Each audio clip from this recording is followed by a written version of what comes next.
Alors, donc, ce soir, pourquoi j'ai pris le thème de l'école de la prière de Jésus-Christ?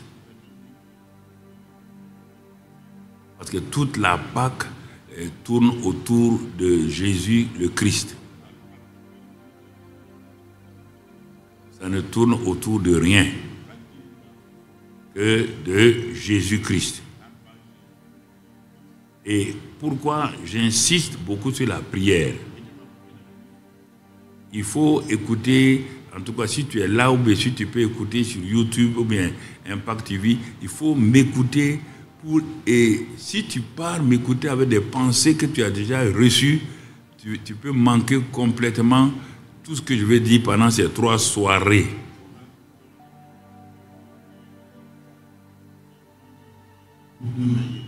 C'est pourquoi le Seigneur disait que celui qui a des oreilles, écoute.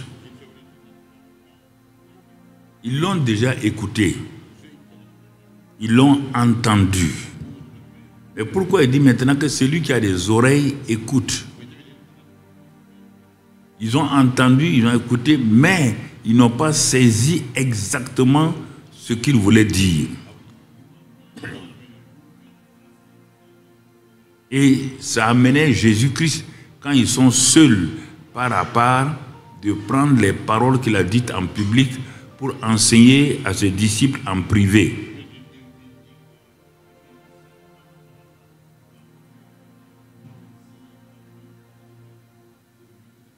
Dans le domaine de la prière, quelqu'un qui lit les 4 évangiles va se rendre compte que Jésus avait le même problème avec ses disciples qu'avec les chrétiens d'aujourd'hui.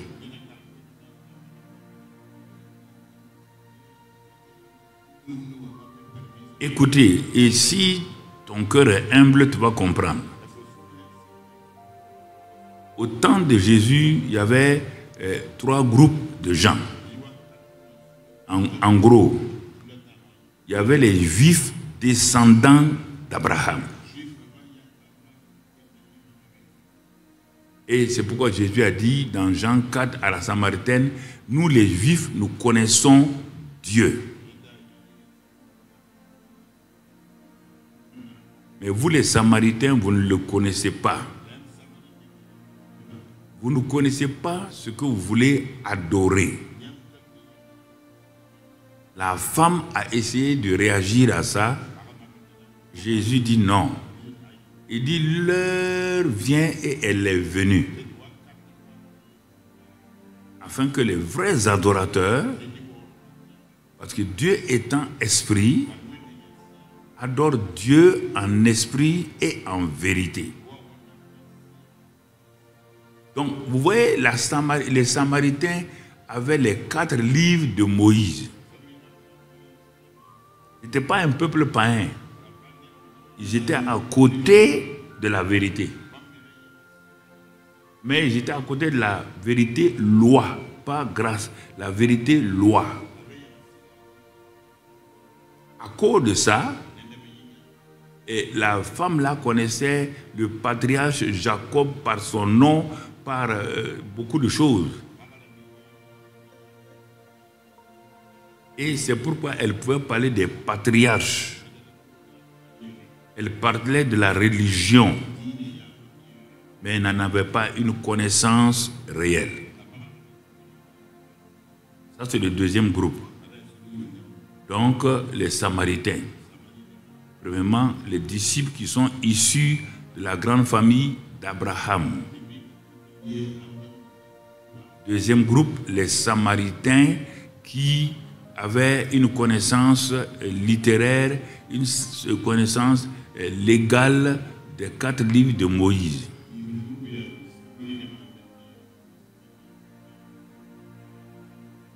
Et il y avait maintenant les Grecs ou bien les païens qui étaient comme du groupe du capitaine, du centenier romain.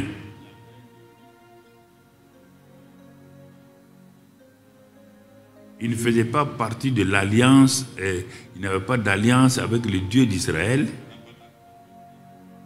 Ce sont ces 3 groupes-là qui vivaient sur le territoire israélien à l'époque de Jésus. Et Jésus, la parole, est venue au milieu d'eux. Jésus, la lumière, est venue au milieu d'eux. Et regardez comment chacun va avoir une approche avec Jésus. C'est pourquoi, quand Jésus parlait d'une manière, les Juifs répondaient sèchement. Il dit, nous sommes fils d'Abraham. Tu ne peux pas nous parler comme ça. Nous ne sommes pas n'importe qui. Mais pourquoi tu nous parles de cette manière-là? Nous sommes fils d'Abraham et on n'a jamais été esclaves. Mais Jésus savait qu'il parlait sur le plan spirituel. Il a essayé de leur expliquer ça dans Jean 8 et dans d'autres passages. Mais n'étant pas né de nouveau, il ne pouvait pas comprendre exactement ce qu'il disait. Donc, ils n'ont pas eu la révélation. À la fin, la conclusion de Jean 8, Jésus dit, vous avez pour père le diable. Comment à quelqu'un qu'on a dit qu'il est fils d'Abraham, plus tard on dit qu'il est fils du diable? On parle de sa mentalité non renouvelée. On n'a pas dit qu'il est perdu. En tant que fils d'Abraham, il y avait un moyen de salut. Et puisque Jésus même a dit, le salut vient des Juifs, il a dit ça à la Samaritaine.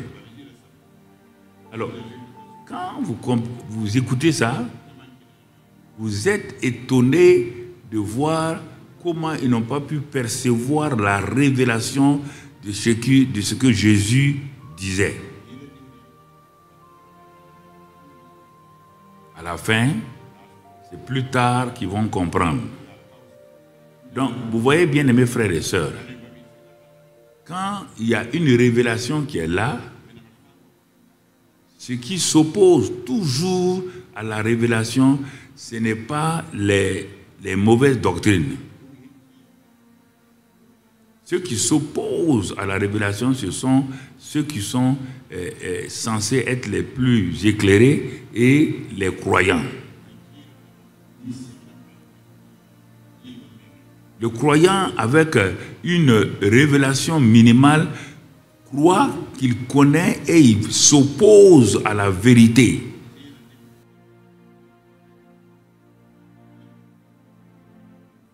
Les Juifs croyaient. Dans Jean 8, 30 là. Ce sont ces croyants que Jésus leur dit, la croyance est le premier pas pour aller à la liberté et à la délivrance et à la victoire.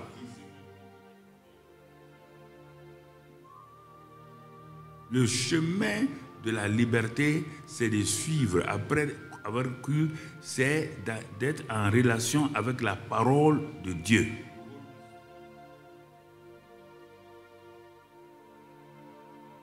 C'est d'être en relation avec la révélation de la parole de Dieu. Cette parole va vous révéler que vous êtes maintenant disciples de Jésus. C'est-à-dire que vous êtes sous la discipline de Christ et de sa parole. Et vous alignez vos pensées et tout sur Christ. Quand vous faites ça, vous allez découvrir la troisième étape. Vous allez passer maintenant à la connaissance. La connaissance pratique. Et c'est cette connaissance pratique-là qui va vous amener au salut. Par exemple, vous ne savez pas comment être sauvé. Vous ne savez pas que Jésus est le chemin du salut.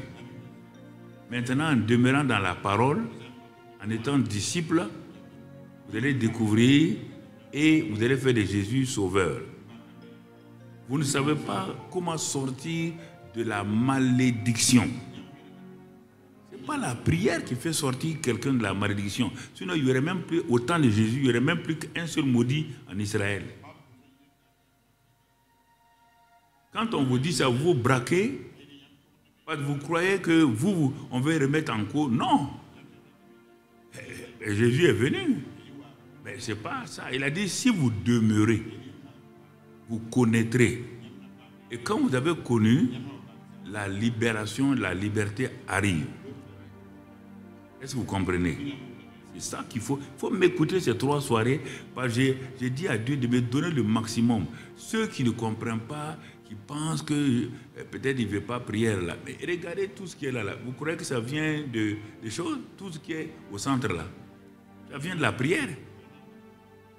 Mais il a fallu que je fasse des erreurs dans beaucoup de domaines pour comprendre l'aspect, la différence entre la prière, mon frère, et la prière elle-même et l'exercice de la prière qu'on va voir ce soir-là.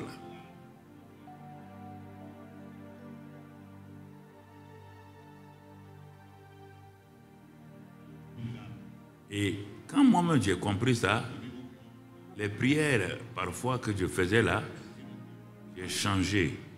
J'ai compris qu'il y a plusieurs formes de prière et que j'appliquais une seule forme et ce n'était pas la forme donc, fondamentale. Donc j'ai été obligé de réviser, réactualiser ma vie de prière pendant au moins 5-10 ans.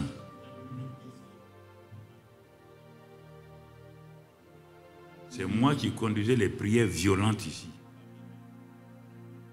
C'est moi qui conduisais les veillées de prière, les marches de prière, les temps de jeûne et prière. Ça m'a stabilisé à un niveau de la prière. Mais j'ai vu que ces formes-là ne peuvent pas marcher dans tout. Ma propre vie ne pouvait pas être conduite par les prières violentes, les jeûnes et prières. J'ai découvert qu'il y a une autre forme de prière qu'on ne pratiquait pas. Et c'est pourquoi ma vie personnelle n'était pas changée. Je chassais les démons, je guérissais les malades. Moi-même, j'avais des problèmes personnels avec Dieu et avec le diable.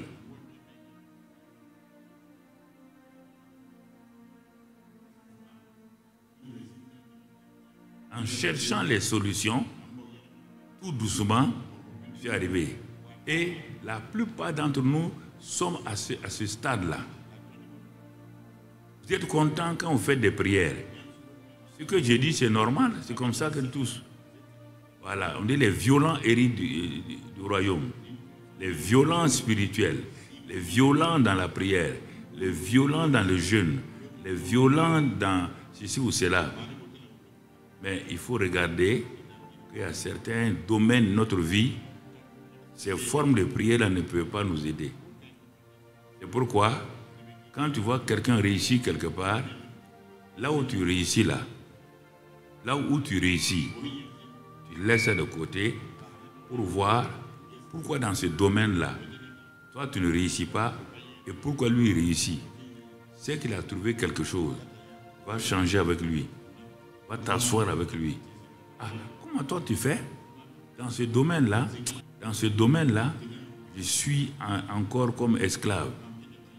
Je chasse les démons, mais dans le domaine de la pureté, j'ai des difficultés. Je lutte avec le péché. Je lutte avec le mensonge.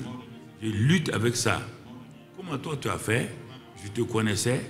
Comment tu as fait pour qu'aujourd'hui, tu sois une nouvelle personne? Voilà. Donc c'est en échangeant qu'on apprend beaucoup de choses. C'est en s'humiliant qu'on apprend beaucoup de choses. Je veux commencer à apprendre que voilà ce qu'il a appliqué venant donc de Christ. Il ne faut pas jeter, il ne faut pas faire comme si Dieu nous avait placé chacun d'entre nous comme des champions à part. Non, Dieu n'a pas placé aucun d'entre nous comme champion à part. Et il faut bien comprendre cela. Si on comprend cela, ça va nous aider. C'est pourquoi ne confondons pas la prière et la réunion de prière.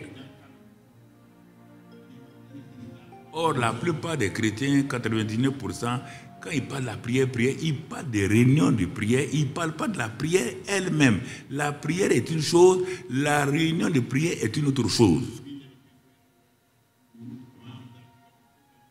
Ils sont contents pour avoir participé à une réunion de prière.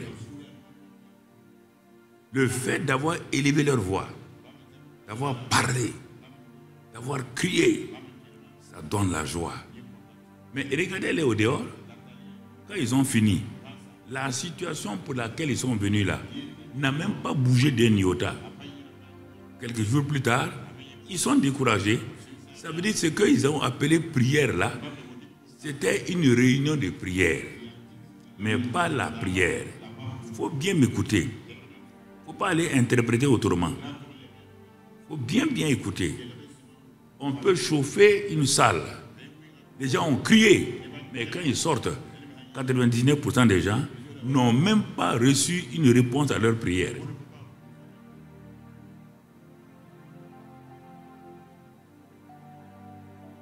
Vous le savez, vous vivez ça. Vous n'allez pas me dire le contraire. Vous vivez dans ça.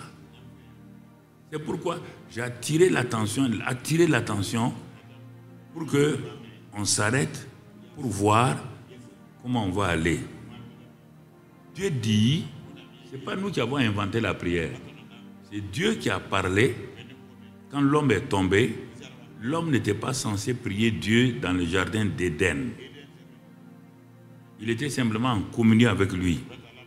Il recevait des ordres, les pratiquait, et quand il les pratiquait, donc il avait des résultats. Est-ce que vous comprenez? Il n'était pas censé jeûner et prier. Non. Non, le jeûne et la prière sont venus après la chute de l'homme et le retour de l'homme vers Dieu. Dieu a donné le moyen de la prière. C'est pourquoi il dit dans le psaume 65:3, oh, toi qui... Le premier nom qu'on lui a dit, oh, toi qui écoutes la prière, tous les hommes viendront à toi. Donc, Dieu est la source de la prière. À travers la prière, qu'est-ce qu'il veut faire? Pourquoi il dit, oh, toi qui écoutes la prière, tous les hommes viendront à toi. Donc, la prière est le moyen pour que j'aille vers Dieu. Et pour faire quoi? Jésus me révèle pourquoi je dois aller vers Dieu. Parce que Dieu, quand les gens ont dit enseigne-nous à prier, le verset 9 exprime clairement ceci. Il dit notre Père qui est aux cieux, donc que ton nom soit sanctifié, que ton règne vienne et que ta volonté soit faite sur la terre comme au ciel. Ce seul verset-là, il y a 4 éléments là-dedans. Dieu est le Père. Père veut dire source. Père veut dire provision. Père, si tu prends le mot Père, si tu prends tous ces mots-là, pour faire, tout de suite je vais développer, on ne parle pas à Dieu en tant que Dieu. On parle à lui en tant qu'un père. Ton papa peut être un président, mais l'enfant ne part pas vers son père en tant que président. Président, c'est un titre, c'est une fonction générale. Quelle que soit la puissance de ce président-là, tout enfant dans une maison va vers son père là en tant qu'enfant et père. Il ne dit pas notre président qui règne sur le pays. Non. Il dit papa. Il l'abaisse à son nom, à son niveau. Il parle à son père comme le pourvoyeur, comme celui qui jamais ne peut se tromper. Un. Deuxièmement, et quand il a ça, il dit tu as un nom. Alors, les noms composés de Dieu maintenant, ils commencent. C'est pourquoi chacun des noms de Dieu, ce n'est pas lui qui s'est donné ces noms. Si, ce sont les croyants qui ont donné les noms composés de Dieu. Jéhovah Jireh, c'est Abraham qui a donné le nom, ce prénom à Dieu. Il dit l'Éternel se pourvoira lui-même. Il a dit ça à Isaac.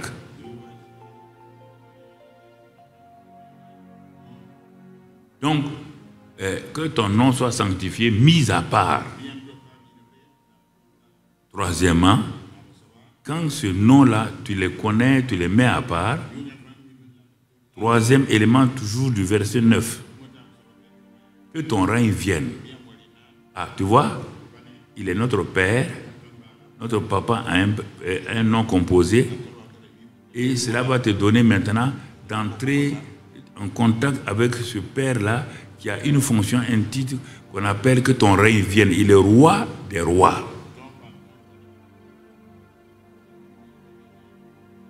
Donc, il est le roi des rois. Donc, et toi-même, tu es un des rois, et Jésus est le prince des rois de la terre. Tu commences à voir que tu es dans un royaume. Tu as un statut, donc, de roi. Et enfin, toujours dans ce verset-là, il dit, tu es roi pour faire quoi? Pour amener le règne de ton papa. Le règne, la volonté de ton papa qui est faite au ciel. Là. C'est comme ça les princes. Le papa roi est quelque part, le prince est toujours loin. Quelque part, pour représenter le papa. Oui ou non? Alors c'est ça, Dieu règne là-haut en tant que le roi des rois. Par Jésus-Christ, il a fait de toi un roi. Et il t'a donné la terre où tu dois régner. Le psaume 82, le psaume 8, tu trouves ça là-bas. Alors, tu es venu pour faire la volonté du Père sur la terre. Et tout ça, tu vas le découvrir maintenant à travers la prière. Pas à travers une réunion de prière, hein? À travers la prière. Puisqu'ils ont demandé à Jésus, enseigne-nous à prier. Ils n'ont pas demandé, enseigne-nous comment faire les réunions de prière. Hein? Non. Ils n'ont pas dit, enseigne-nous à faire des cellules de prière. Les Juifs priaient déjà. Les Juifs avaient des réunions de prière. Ils ont vu leurs prophètes prier. Ils ont vu surtout le dernier prophète Jean-Baptiste prier. Puisqu'ils ont dit, enseigne-nous comme Jean-Baptiste a enseigné. Ils ont vu que la prière doit être enseignée. On ne peut pas pratiquer la prière sans enseigner. Ce n'est pas possible. Et ça ne peut pas se faire. Donc c'est pourquoi, si vous avez vu, Jésus va leur enseigner les attitudes de la prière, les paroles de la prière. Donc tout. Et c'est ça que les disciples vont apprendre tout doucement. Et quand ils ont eu le Saint-Esprit, ça les a facilités. Regardez leur vie de prière. Ça a changé fondamentalement. Dans les 4 évangiles, on les voit prier rarement. Dans Actes des Apôtres, c'est eux qui priaient. Ils avaient des résultats. On ne voyait plus Jésus. On voyait Jésus à travers ses disciples. C'est ça que depuis des années, je vais attirer votre attention. Mais certains ont cru que bon, peut-être papa veut nous empêcher de prier. Bon, tu pries, tu n'as pas de résultat. Je vois que tu souffres. Tu es obligé de courir à gauche, à droite. Ça te sert à quoi? Assois-toi, on va t'enseigner comment aller de l'avant. Donc, mon frère, ma soeur, Dieu est celui qui veut qu'on s'adresse à lui. Parce qu'à travers la prière, sa volonté doit se faire. Et ensuite, le bénéfice de cette prière-là, ça vient à ceux qui prient. Et à cause de ça, écoute-moi autre chose avant qu'on avance. Les conditions de la prière ne sont pas déterminées ou établies celui qui vient prier. Deuxième erreur des chrétiens, j'ai dit les conditions d'exaucement de ma prière ne viennent pas de moi, ni du pasteur, ni du prophète, ni du docteur. Les conditions d'exaucement de la prière viennent de celui qui a dit qu'il faut prier. Il y a des choses que tu acceptes naturellement, tu ne peux pas accepter spirituellement. Les conditions d'exaucement, de réussite à l'examen du BPC ou au concours d'ingénieur ne viennent pas du candidat. Ce sont ceux qui veulent faire passer là, qui disent pour réussir, voilà les conditions que tu dois remplir.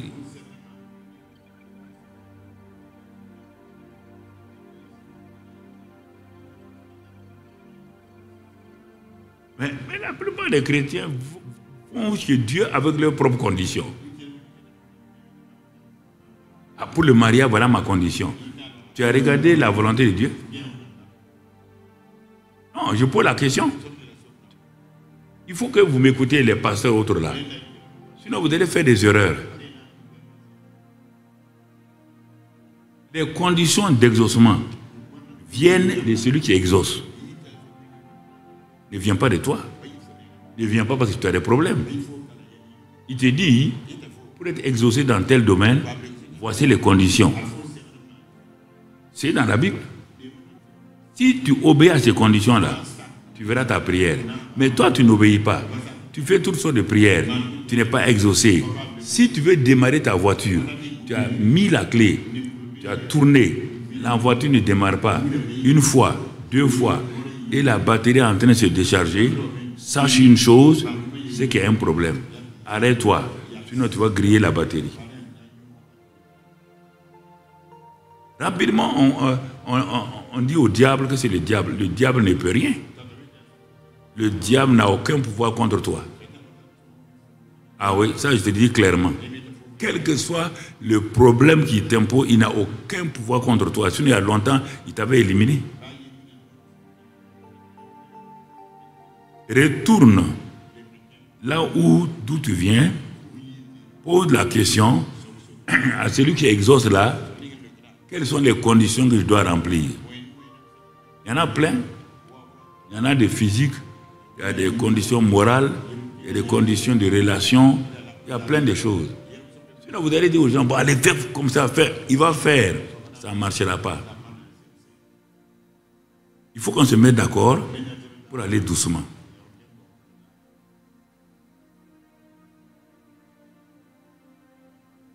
Je ne suis pas contre les réunions de prière, hein. Non.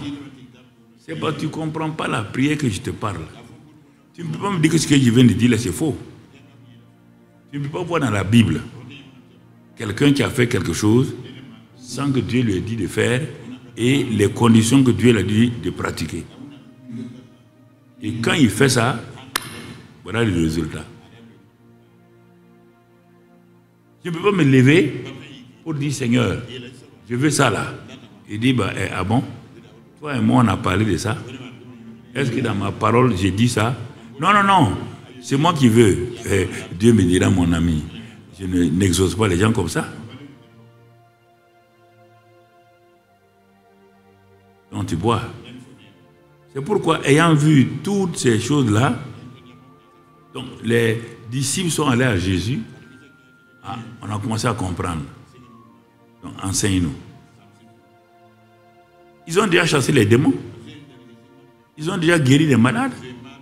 Mais leur vie de prière ne fonctionnait pas. Ils étaient frustrés.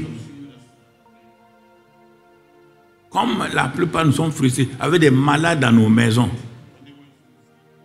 avec des échecs dans nos maisons, avec des enfants rebelles dans nos maisons. Pourtant, quand on va au dehors, quand on dit au nom de Jésus, les démons fuient. Mais pourquoi les démons ne peuvent pas fuir dans ta maison? Dans ta maison, on ne chasse pas les démons, on résiste aux démons. Et on dit, on utilise la parole de proclamation contre l'atmosphère de la maison. Nos relations entre hommes et femmes On ne peut pas chasser les démons. Comment contrôler ça? C'est à travers ce que Jésus a dit. Donc, ce que je te dis là, sois humble, prends ça, va étudier. Il n'y a pas un ici, malgré les ministères que vous avez là, que vous n'avez pas de problème dans vos maisons. Il n'y a pas un seul d'entre eux. Et ceux qui nous regardent. Il n'y a pas un qui n'a pas de problème presque frustrant dans son foyer. Et qui ne sait même pas comment il faut faire. Mais pourtant, il est honnête, il a prié, il a jeûné, mais rien ne change. C'est tout ça là que je vais te dire pour que tu écoutes humblement. Allez t'asseoir pour dire ah, mais c'est réel.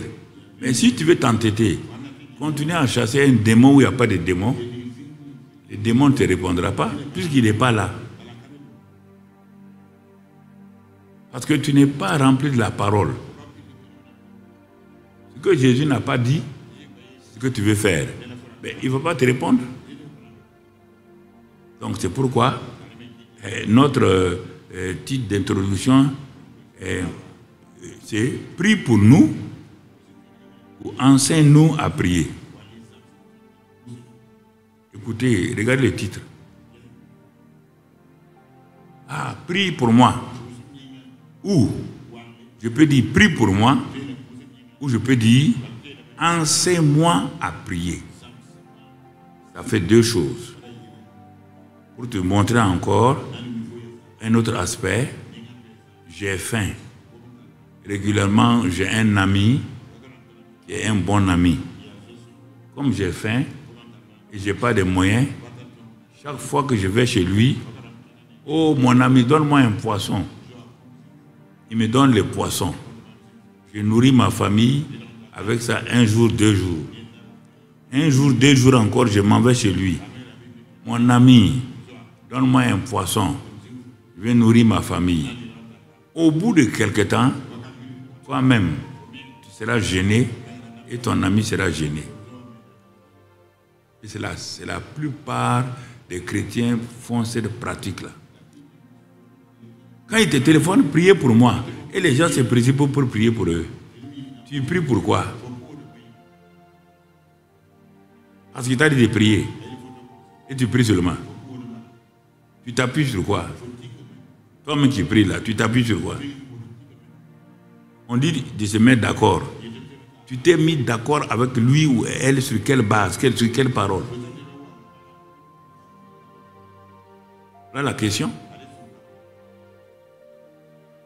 Au lieu de dire tout le temps, donne-moi un poisson, tu es comme lui. Il est un homme comme toi. Il dit, bon, j'ai assez demandé de poissons. Maintenant, je viens m'asseoir. Enseigne-moi comment on pêche des poissons.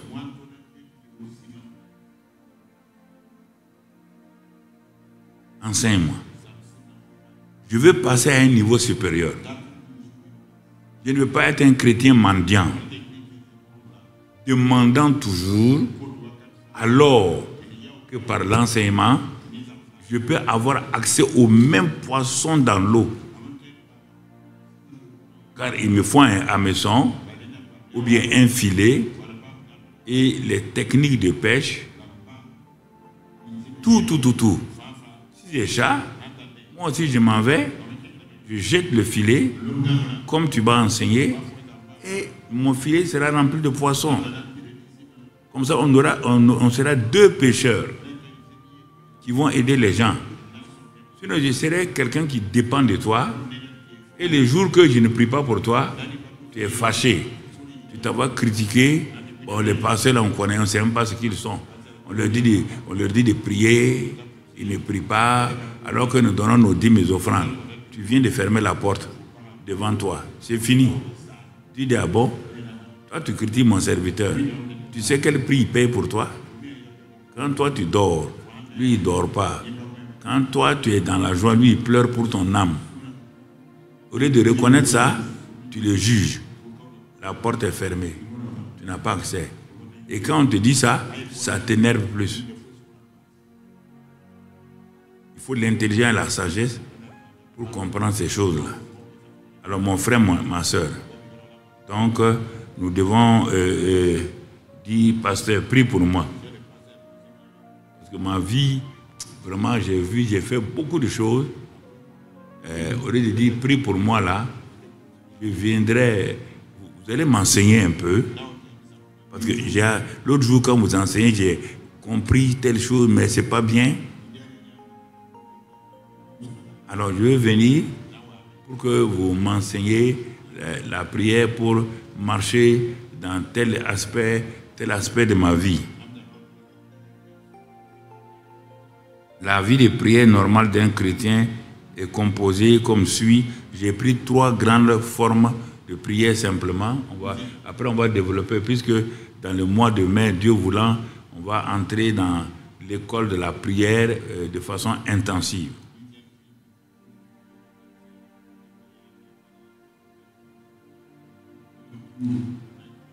Tout homme qui devient chrétien, toute femme qui devient chrétien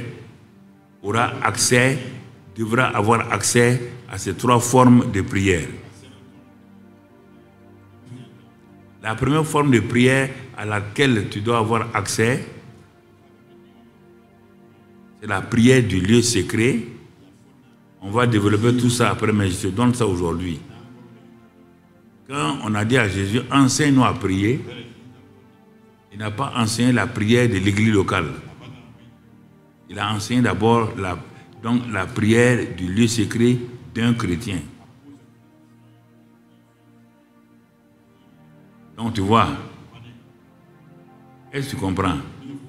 Si tu comprends la théorie des ensembles, si on applique la théorie des ensembles, tu vas comprendre qu'est-ce que c'est. Mon ami, mon frère, et Traoré et puis Bazier ne pourront jamais réussir dans l'église locale si leur vie de prière personnelle du lieu secret n'est pas maîtrisée. Quand ils vont venir à l'église locale, ils vont crier comme tout le monde, mais ils ne savent pas de quoi il s'agit. Parce qu'ils n'ont jamais eu la victoire dans leur vie de prière personnelle. On ne peut pas être dernier de la classe dans une classe d'école primaire, aller au concours pour le pays national et être premier. Si tu as été dernier dans ton école primaire, tu seras dernier au concours national. Écoutez la sagesse que je vous communique. Prenez tout ça là, ces 3 enseignements là, prenez-les, vous tous, où que vous soyez, prenez ça, allez-y vous asseoir, écoutez et décortiquez. Et vous allez comprendre beaucoup de choses qui ne marchaient pas.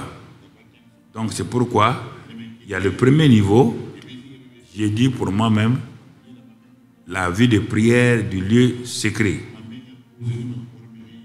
Ensuite, à un niveau un peu supérieur, c'est dans Matthieu, le premier élément c'est Matthieu 6:6.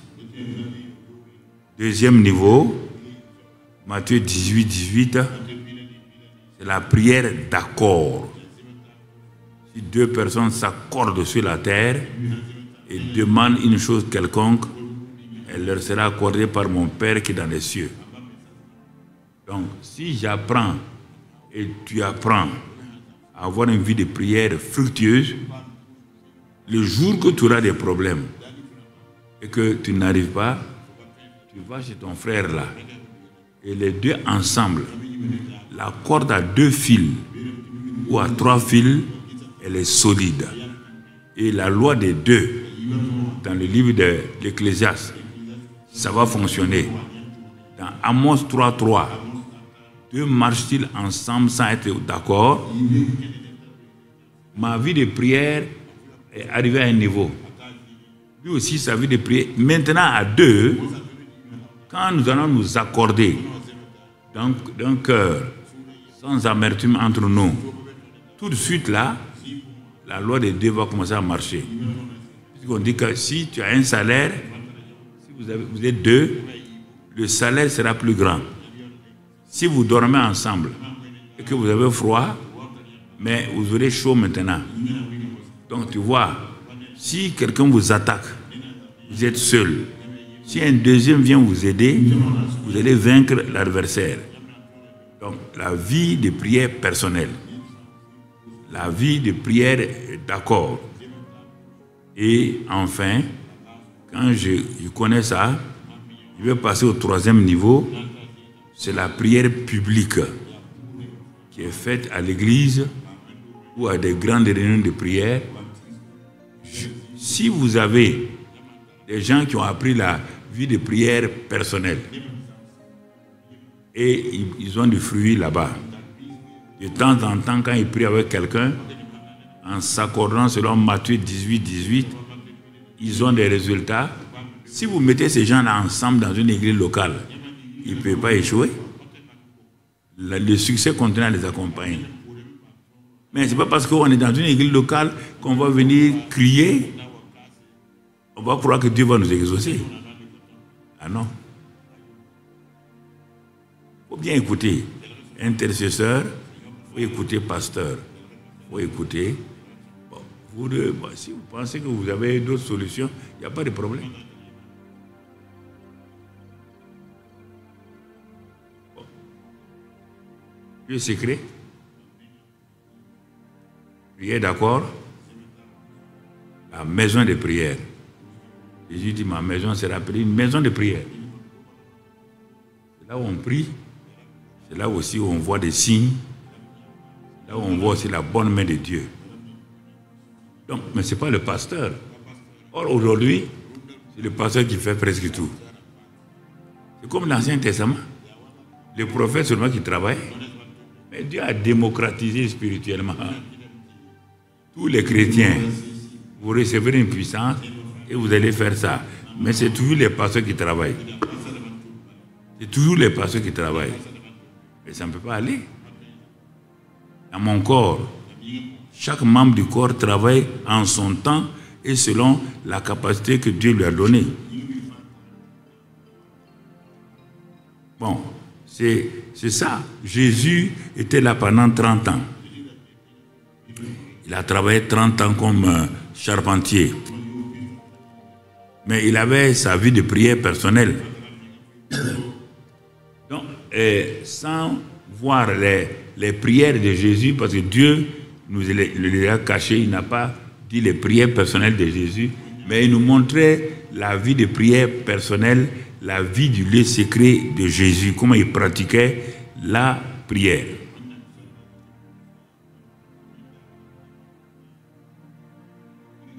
Pourquoi on ne soit pas des gens qui copient mécaniquement tous les sujets de prière de Jésus avec son Père?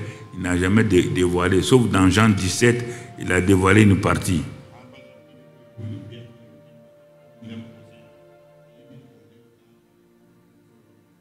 Mais Jésus ne pratiquait que la vie de prière du lieu secret.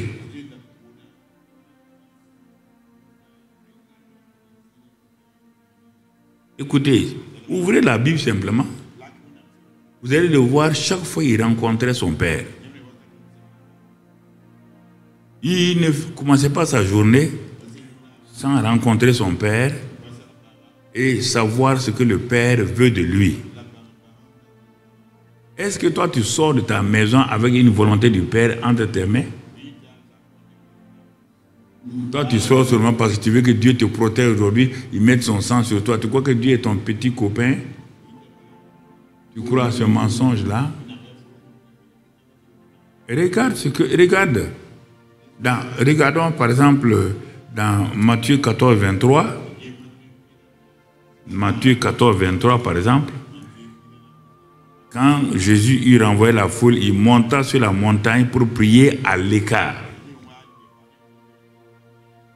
Il aurait pu amener les disciples, mais il est monté sur la montagne pour prier à l'écart. Voilà, à l'écart là, c'est un endroit qu'on appelle les lieux secrets. Jésus avait plusieurs lieux secrets.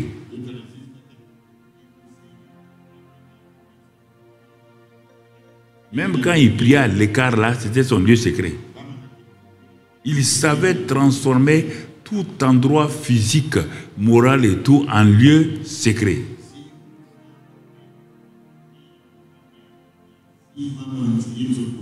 Et comme le soir était venu, il était là seul. Il était là seul. Est-ce que tu as appris à prier seul? Si dans ce domaine-là, tu as échoué, comment veux-tu que ta vie aille de l'avant? S'il n'y a pas d'exaucement, moi je me demande, je me pose la question, si Dieu et toi, il n'y a pas de rencontre, tu vas aller faire quoi? Quelqu'un peut-il prier pour toi tous les jours?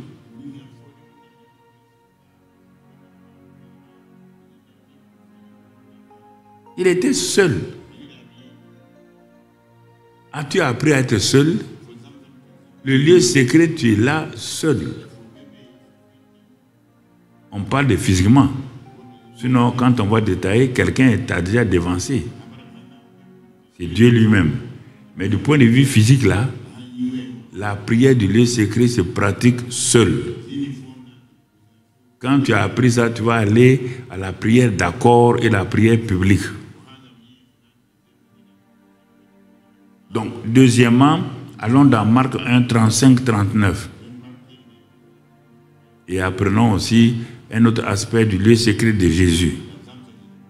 Vers le matin, pendant qu'il faisait encore très sombre, il se leva et sortit pour aller dans un lieu désert où il pria. Premier élément, il pria à l'écart. Tout ce qu'on appelle écart là, était Jésus transformait ça en lieu secret. Regarde ici, un des lieux d'écart là, c'est le lieu désert. Là où il y a le désert, où il semble que rien ne marche, c'est difficile. Jésus transforme ça en lieu secret de prière. Mais quand toi tu vas parler du désert, le désert c'est la chose la plus terrible. Ah oui, c'est là-bas où il y a des serpents, c'est là-bas où il y a des vipères, c'est là-bas où il y a la faim, c'est là-bas... Jésus dit, mais transforme le désert là en lieu secret. Est-ce que vous m'entendez? Regardez vous-même. Vous voulez prêcher, faire peur aux gens, que tu es dans ton désert. Mais toi, tu fais peur à un chrétien. Comment il va aimer le désert? Dieu a conduit son peuple dans le désert 40 ans. Mais les mauvais types ont dit que le désert, là, c'est que c'est mauvais. C'est pourquoi Dieu veut les tuer. Quelle est ta pensée sur le lieu désert? Jésus a transformé le lieu désert en lieu secret. Dans un lieu désert où il pria. Tout ça, c'est pour te montrer le lieu secret. Ça n'a rien à voir avec les prières publiques. Ça n'a rien à voir avec les chaînes de prière, ni les nuits de prière. Ça, c'est personnel. Est-ce qu'il y a des endroits où tout semble être un désert pour toi?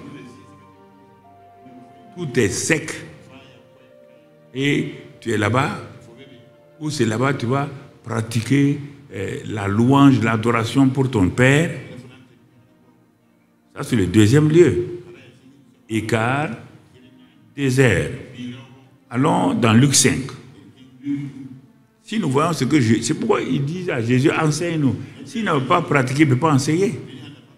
Luc 5, versets 16 et 17. Regardons un des lieux secrets de Jésus. Et lui, Jésus, se retirait dans les déserts et il priait. On dit le désert au singulier. On te dit maintenant, parce qu'on dit ça, toi tu vas dire, mais quels sont les déserts? Dieu est intelligent. Il dit les déserts. Tout ce que tu appelles les déserts, on peut prier là-bas. Les déserts, on peut prier là-bas. Ah bon? Oui. Quatrième, lieu secret. Et il priait. Bon, verset 17, c'est ça? On n'a pas dit 17. Voilà, le 17 est important. Il priait dans un désert. On te dit ici, un jour Jésus enseignait. Des pharisiens et des docteurs de la loi étaient là assis. venus de tous les villages de la Galilée, de la Judée et de Jérusalem. Et la puissance du Seigneur se manifestait par des guérisons. Tu as vu dans Luc 5 là, il enseignait dans le désert. Il enseignait dans le désert et il priait dans le désert. Quand il a fini de prier, il regarde comment publiquement les résultats. Dans ce désert-là, voici la puissance de Dieu se manifeste. Alors, si tout ça là, tu ne connais pas le lieu secret, tu rentres dans ton lieu secret, tel que tu es, tu sors, tel que tu es, sans puissance. À quoi ça t'a servi d'aller prier dans le lieu secret? Si tu échoues au niveau du lieu secret, sache que le reste va échouer. Même si tu viens crier dans l'assemblée. Ce que je veux, c'est ouvrir ton intelligence. On ne peut pas aller au CM2 pour le CEP si on n'a pas fait le CP1, etc., etc. L'école primaire, c'est seulement 3 classes. Mais pourquoi on fait 6? Tu as déjà pensé à ça? On fait 6 pour répéter ce que tu as appris au CP1. C'est pourquoi on l'appelle CP2. CP2 veut dire quoi? Le premier niveau que tu as acquis là n'est pas suffisant pour que tu ailles vite. On te fait redoubler, tout élève est redoublant. C'est 3 classes, mais on fait 6 classes. Donc, ce qui est appris au CP2, c'est une amplification du CP1. Quand tu arrives au CE1, c'est différent du CP. On te fait rentrer au CE1, mais on ne t'a pas dit, maintenant tu vas passer au CE4. On dit CE1, CE2, CP1, CP2. Regarde l'intelligence que j'ai de ce que Dieu veut que vous fassiez. Tu n'en peux pas dire CP1, CP2, CP3, CP4. Non, ce n'est pas la même chose. Ce n'est pas le même niveau. Parce qu'on veut que tu progresses. On te donne des éléments. Quand tu as fait le CE1, CE2, tu ne répètes pas ce qui est au CP1. Non, tu es en train d'apprendre des nouveautés au CE1 que tu vas répéter au CM2 et CE2. Quand tu as fini ça, on t'amène au 3e niveau. CM1, quand tu as fini, on te fait passer le CM2. Maintenant, ils savent qu'avec ces redoublements-là, des redoublements normaux, quand tu parles de CEP, tu es admis. Le maître est sûr. Mais toi, tu ne veux pas apprendre. On va te prendre, on va te dire, un maître va te dire, ah, papa, ton fils il est intelligent, hein? Ouh, on va lui apprendre, cette année même, il aura le CEP. On le met au CP1 et tu le présentes à l'examen. Non, regarde la catastrophe. Regarde la catastrophe de ta vie spirituelle. Quand je vais vous dire ça, parfois vous êtes pressé, vous voulez... Non, Dieu n'est pas votre petit garçon de course. Et que les pasteurs aussi apprennent à ne pas raconter des histoires aux gens, comme si c'est eux, ils peuvent changer la vie des gens.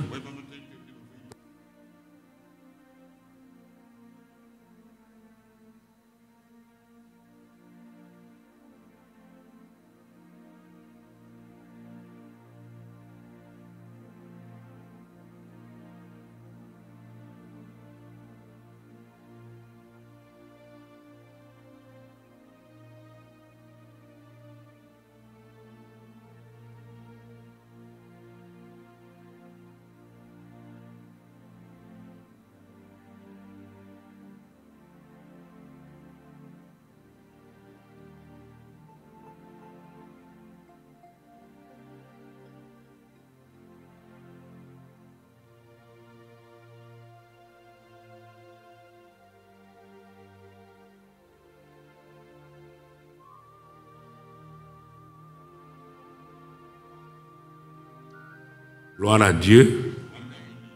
Donc le micro a dit, lui, il est plus intelligent que les chantres. Lui, il va se mettre en marche.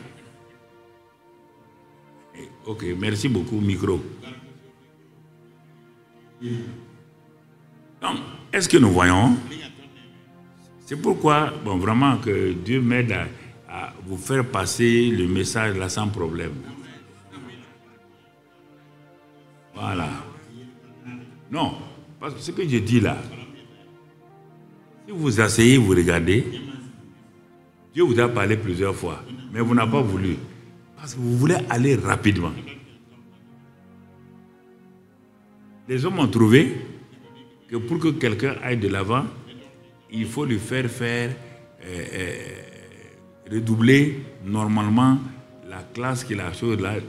Donc c'est ça qu'ils ont dit. Au lieu de 3 ans, ils le font faire 6 ans pour avoir un enracinement. Mais nous, on veut passer du CPE au CM2. Il n'y a pas de don spirituel en enseignement. Il y a Adam et Dieu parlaient face à face, avec une connaissance extraordinaire. Et Dieu lui a confié la gestion de la terre. Le gars n'a jamais fait une école. Le gars n'a jamais appris à prier. Parce qu'il était à la ressemblance de Dieu. Il était à l'image de Dieu. Et Dieu lui a donné directement le règne et l'assujettissement et la domination. Mais nous sommes passés par la naissance dans le sein de nos mères. Et tout ce que nos mamans ont comme le positif et le négatif, ils ont mis sur nous. On est sortis, on a vécu avec nos mamans. Tout ce qu'elles ont de caractère, bon et mauvais, elles ont déversé encore sur nous. Après, on nous a confiés à l'école. Tout ce que les maîtres ont, de bon et de mauvais, ils ont mis sur nous. Et quand on est arrivé à un endroit où on est bon ou mauvais, on ne sait même plus. C'est en ce moment qu'on a rencontré Jésus, avec des défauts en nous. C'est pourquoi Dieu dit, offre ton corps comme un sacrifice. Il dit, ne te conforme pas au siècle présent. Sois donc transformé et ensuite marche avec la foi. Romains 12, versets 1, 2 et 3. Alors, si je ne fais pas ce que Dieu me dit de faire et je vais fonctionner, ça sera très difficile pour moi. Donc tu vois mon frère, donc quand tu vois le Luc 6, verset 12, Luc 6, verset 12, qu'est-ce qu'on apprend là-bas? En ce temps-là, Jésus se rendit sur la montagne pour prier et il passa toute la nuit à prier Dieu. Ouais, la prière du lieu secret, on peut passer la nuit. Là, le lieu là, c'est la montagne. On dit désert, les déserts, un lieu à l'écart. On te dit maintenant la montagne. À chaque lieu secret correspond un temps bien donné. Tu as vu les mots? On dit toute la nuit. On dit le matin. Donc tout ça là, si tu veux pratiquer la prière du lieu secret, prends tout ce que les temps où Jésus a utilisé. Il ne faut pas aller forger ton église à prier chaque fois, chaîne de prière, non. Ce n'est pas tout le temps que Dieu va utiliser. Et même ta propre vie. Donc tu vois, ensuite, on peut voir dans Luc 9, 28, Luc 9, 28, on peut voir là-bas, environ 8 jours après, qu'il eut dit ces paroles-là, Jésus prit avec lui Pierre, Jean et Jacques. Il monta sur la montagne pour prier. Donc ça c'est Matthieu 18, 18. Mais il voulait leur apprendre quelque chose. Quand ils sont montés sur la montagne pour prier, la suite, mon ami, donc pendant qu'ils priaient, il va leur révéler quelque chose. L'important de la prière, Jean et Jacques n'ont pas prié, hein. Pendant que lui, il priait, ils ont dit à Jésus, enseigne-nous à prier. Maintenant, ils l'ont regardé sur la montagne et ils priaient. Quand ils priaient, ils ont découvert quelque chose. Ce que la prière peut faire dans la vie d'un homme, oui. Quoi? Ils ont découvert l'aspect de son visage changea. Et son vêtement devint d'une éclatante blancheur.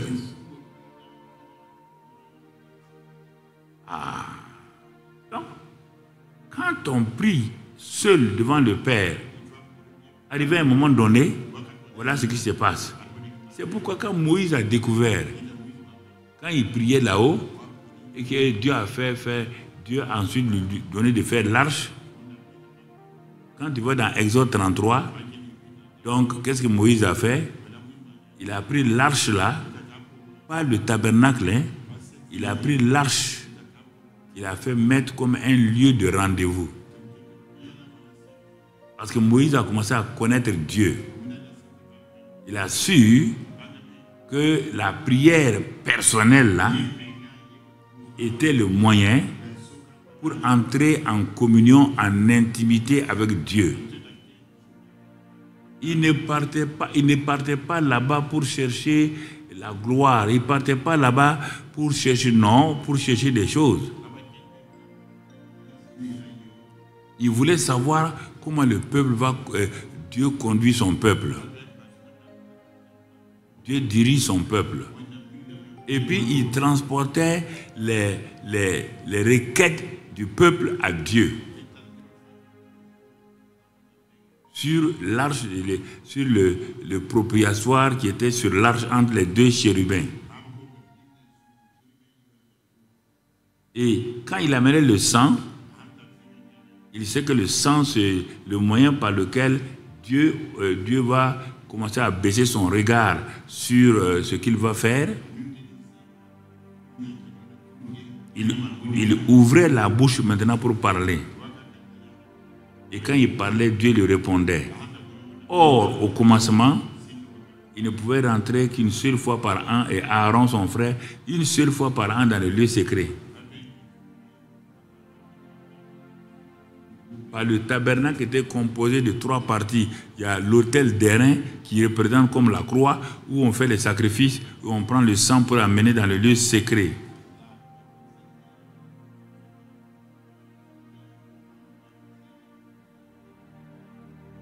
Dans le lieu secret, tu vas trouver là-bas les pains des propositions des sacrificateurs. Tu vas trouver un certain nombre de choses concernant Dieu.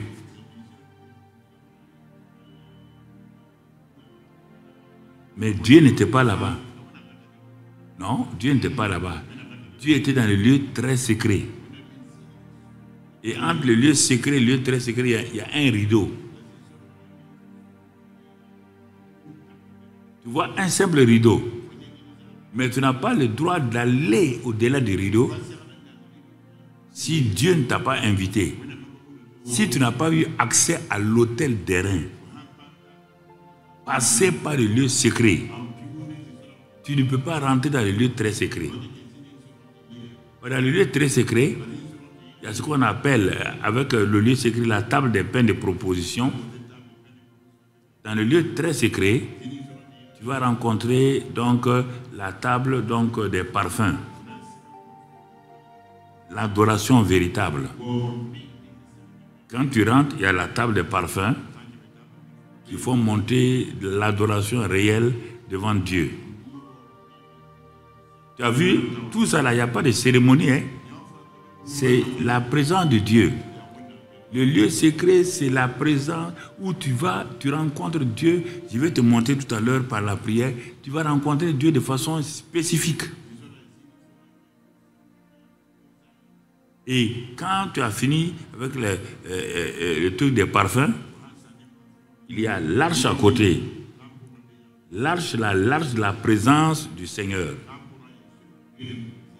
C'est-à-dire, c'est fait en bois de gopher et couvert d'or. Bois de gopher, c'est l'humanité de Jésus. L'or, c'est sa divinité. Donc, c'est Christ qui est là. Le propitiatoire, c'est le couvercle là, c'est là. À l'intérieur, il y a la parole. Donc, à l'intérieur, il y a la parole.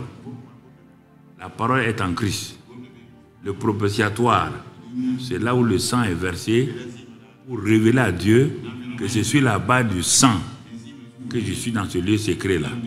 Donc, tout ça Si toi, tu n'es pas conscient de ça, tu pars que tu vas aller prier pour tes besoins. Tu n'es pas conscient de ça. Toi et Dieu, vous ne vous parlerez jamais. Écoutez-moi, un pasteur. Hein. Vous allez vous parler comment? Sur la base de quoi? Parce que toi, tu as un problème. Toi, tu vas venir prier. Et tu ne veux pas ce que Dieu a dit. Et il dit dans cet endroit-là, donc la présence de Dieu est sur le couvercle là, entre les deux chérubins. On n'a pas d'aller. Quand on dit ça, les gens vont aller fabriquer une arche avec un menuisier du quartier. Ils viennent mettre dans leur église. L'autel de Dieu est là. Buveur chronique qui a fait ton arche là. Écoutez ce que je vous dis. Si c'est faux là, ouvrez la Bible. Tout ce que je dis est dans la Bible. Je n'ai pas le temps de te dire, tu es assez grand, tu peux lire. Ne va pas te tromper. Je ne sais pas pourquoi les hommes s'asseyent et se trompent eux-mêmes. Ça là, ça me frustre. Tu sais que ce que tu fais n'est pas vrai. Et tu veux te tromper. Parce que tu veux montrer aux chrétiens qu'on peut faire ça, on peut faire ça. Tu sais que ça ne marchera pas. Tu sais que ce n'est pas vrai. Sois vrai. Et c'est là-bas seulement qu'il a le droit de parler. Ils n'ont pas le droit de parler à l'autel des reins. Ni dans les lieux secrets. Même dans les lieux très secrets, il y a l'adoration. Et ensuite, ils vont parler à Dieu. Ils vont attendre. Dieu va leur parler. Quand Dieu leur a parlé, ils vont maintenant sortir faire ce que Dieu a dit. Donc, de faire. Ça, c'est la route du lieu très secret. Le chemin du lieu. Jésus a dit, on ne vient au Père que par moi. On ne peut pas faire autre chose que de venir au Seigneur. Donc, tu vois, après ça, verset 37, je crois, toujours Luc 9, 37. 9, 37. Le lendemain, lorsqu'il fut descendu de la montagne, une grande foule vint au devant de Jésus. Hein? Regardons la suite. Et voici au milieu de la foule, un homme s'écria, Maître, je t'en prie, porte les regards sur mon fils. Regarde ce qui s'est passé sur la montagne. Jésus a été transfiguré. Et quand il a été transfiguré, les disciples ont dit qu'il est bon de rester ici. Quand tu es habitué au lieu secret, les gens qui t'accompagnent là, oh Seigneur, pour leurs yeux. C'est-à-dire que le christianisme, là, c'est bien, mais ce n'est pas suffisant.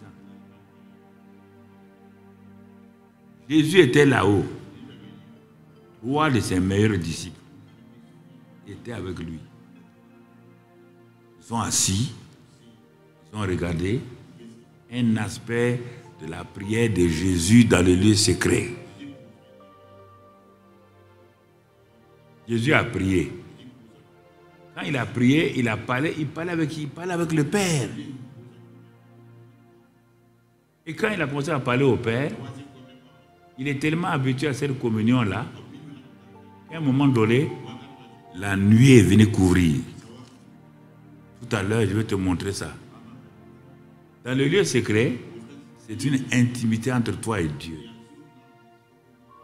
La nuit est venue couvrir. Quand la nuit les a couverts, Jésus a fini que, je résume ça, quand la nuit est partie, demain, ils ont vu apparaître deux hommes. Dans le lieu secret, le surnaturel commence. Le surnaturel que tu n'as pas commandé va commencer à se manifester. Il y a deux personnages qui apparaissent. Moïse et Élie.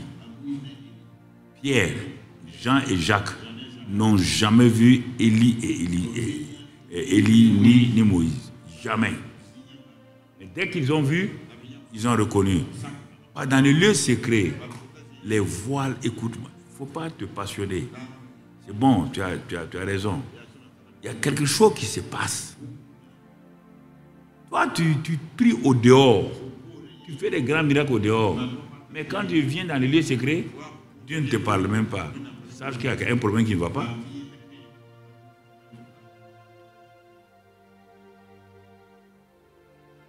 Sache que quelque chose ne va pas. Oui. Comment toi tu peux être porte-parole de Dieu au dehors? Les démons crient et ton papa ne te parle pas quand tu es dans le lieu secret. Dieu est fâché contre toi. Dieu est silencieux. Quand toi tu viens dans sa présence, les démons crient. Quand toi tu sors de sa présence, toi-même tu as un problème. Hein?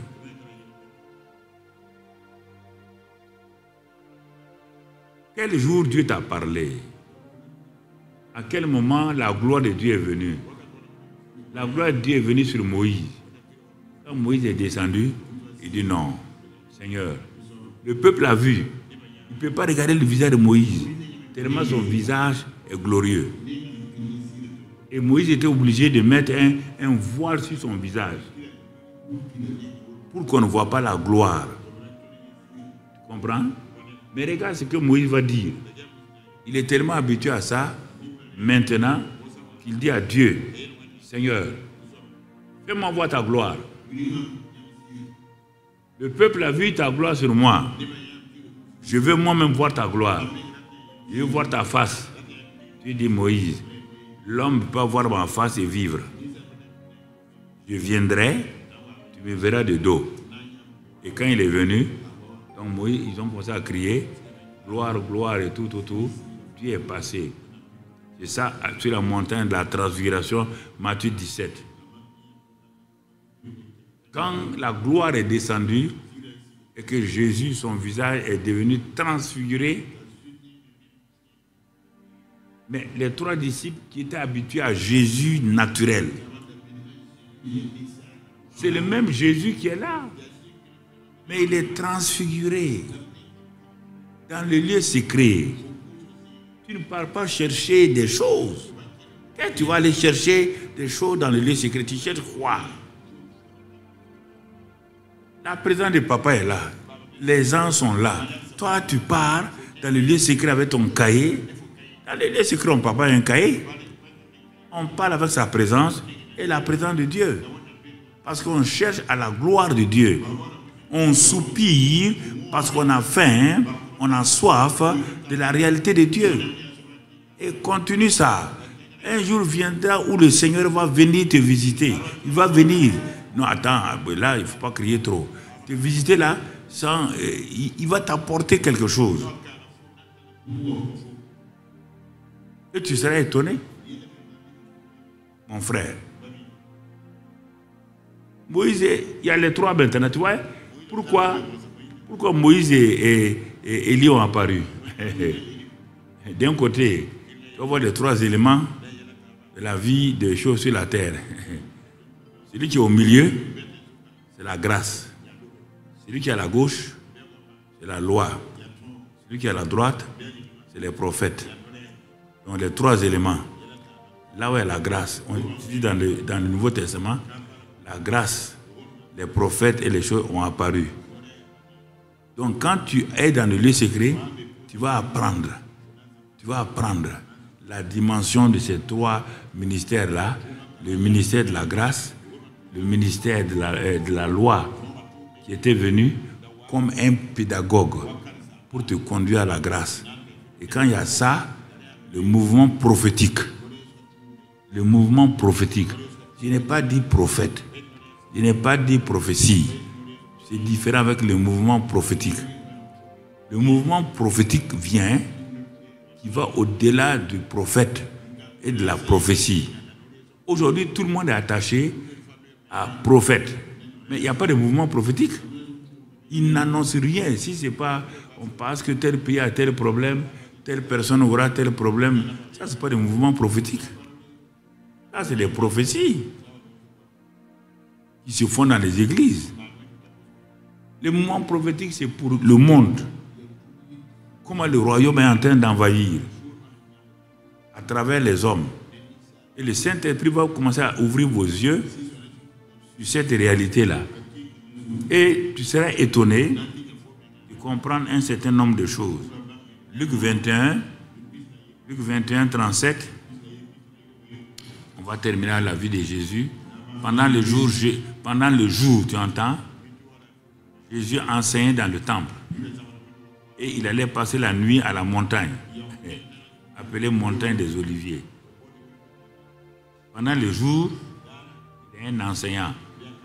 Pendant la nuit, il est il est quelqu'un qui pratique donc la prière du lieu secret à la montagne. Alors, jusqu'à présent, tu n'avais jamais étudié la vie de Jésus comme ça. Ouais, c'est les miracles, tout. Mais regarde, d'où tout cela vient. Luc 22, 39. Luc 22, 39. Après être sorti, il alla selon sa coutume à la montagne des Oliviers encore. Ses disciples le suivirent et quand ils l'ont suivi, lorsqu'il fut arrivé dans ce lieu-là, il leur dit, priez afin que vous ne tombiez pas en tentation. Donc tu vois, il va les faire prier plusieurs fois. Il dit parce que la chair est faible, c'est la prière. Donc c'est dans le lieu secret que j'apprends en priant là à discerner comment sortir des temps de tentation, des temps que l'ennemi place devant moi. C'est les mauvais jours se préparent dans le lieu secret. C'est pas quand je suis devant un problème que je vais commencer à crier, alléluia, gloire, ça ne marchera pas.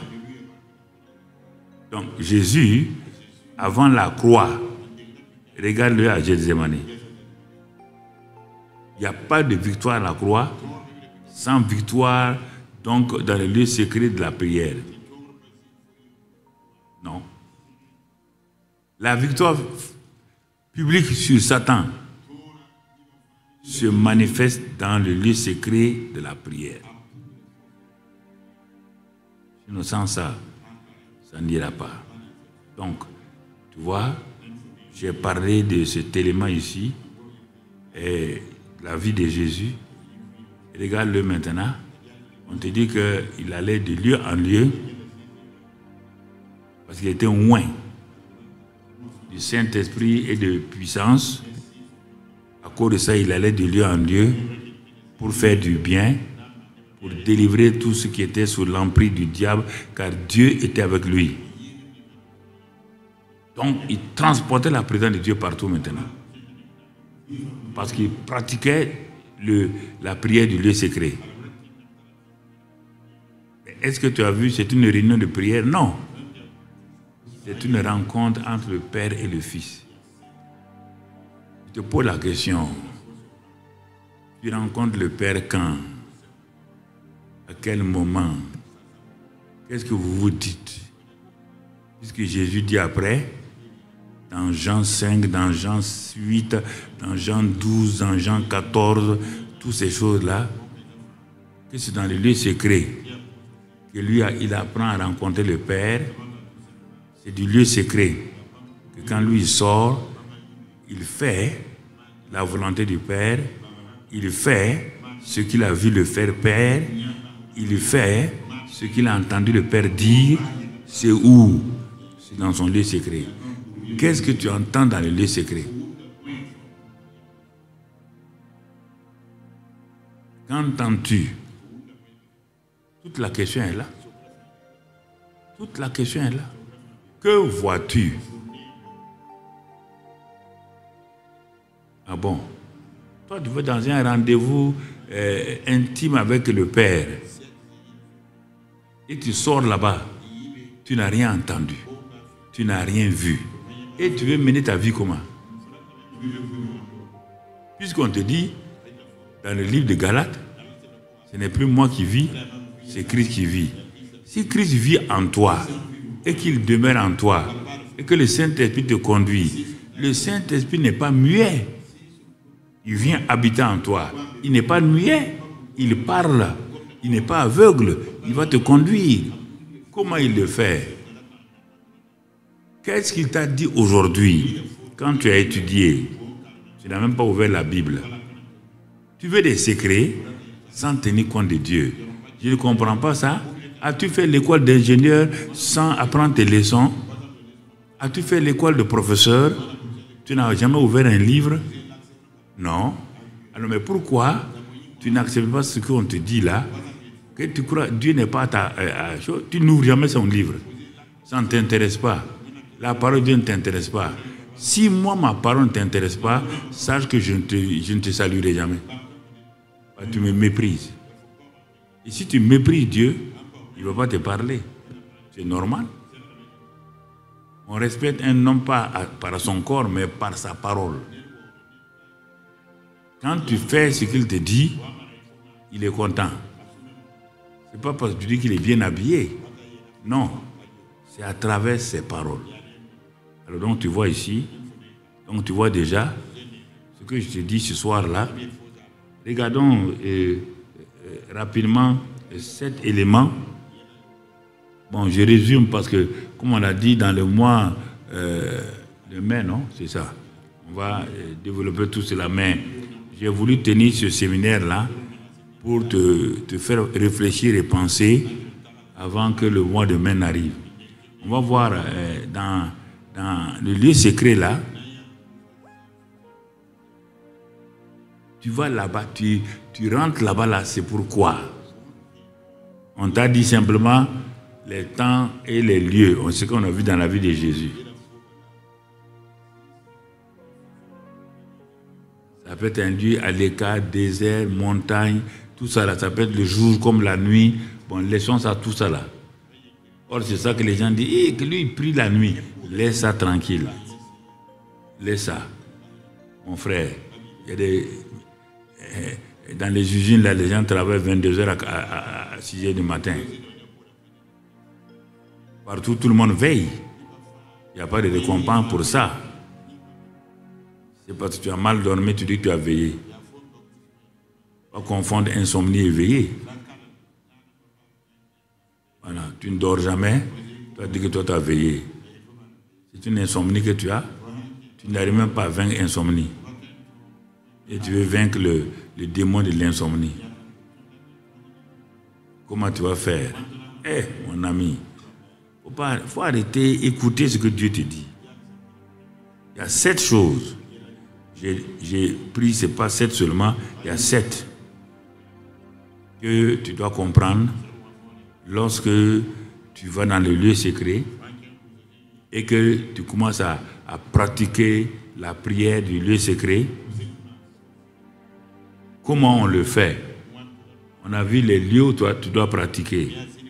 On a vu les temps. Mais tu rentres dans le lieu secret. Tu veux rentrer dans le lieu secret. Jésus a dit, entre dans le lieu secret et ton Père qui est là.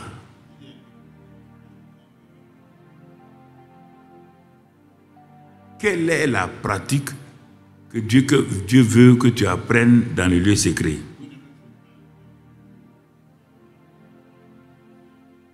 Premier, puisqu'on te dit lieu secret. Lieu secret ne veut pas dire lieu bizarre, non. Tu peux transformer cet endroit-là en lieu secret simplement. Pourquoi le lieu secret? Première chose, pour rencontrer Dieu, il faut d'abord que tu entres dans le lieu secret. Tout de suite, on n'aura pas le temps de prier et tout ça là. Il faut savoir comment on entre dans le lieu secret.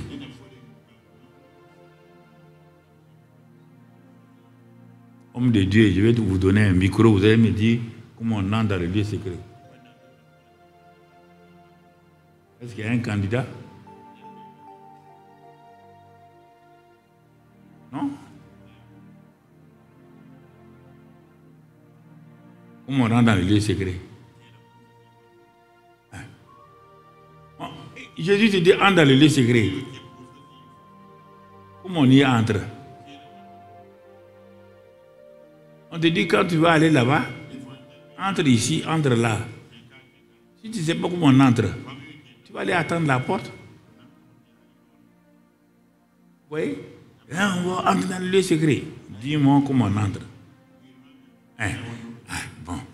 Il n'y a pas pasteur aussi. Il n'y a pas pasteur aussi. Dis-moi comment on entre dans le lieu secret. Je ne veux pas me tromper ici. Par la foi laisse la foi là. Comment tu es rentré?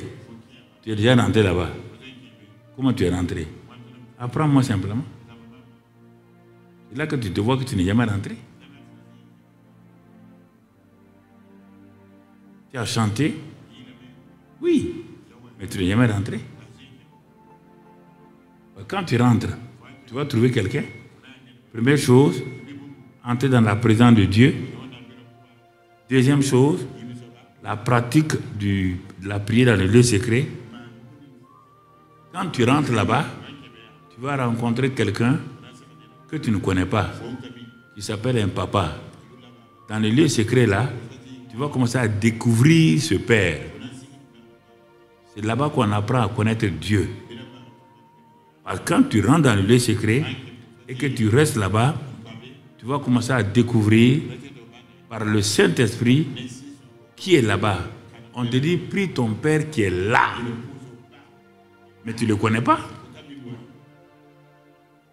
On dit de prier qui? On n'a pas dit de Jésus-Christ. Dans le lieu secret, il n'y a pas de démons. On n'a pas dit de chasser les démons. On dit, prie le Père qui est là. Le Père est là. Mais si tu ne le connais pas, tu vas lui dire quoi? Nous croyons que vous avez été bénis par ce message. Si vous voulez faire la paix avec Dieu et devenir un enfant de Dieu, répétez cette prière après moi. Dites, Éternel Dieu, je reconnais que je suis pécheur et je te prie de me pardonner. Je crois que Jésus est mort sur la croix pour mes péchés et ressuscité d'entre les morts afin que j'aie la vie en abondance. Je me répands de mes péchés et je me détourne d'eux.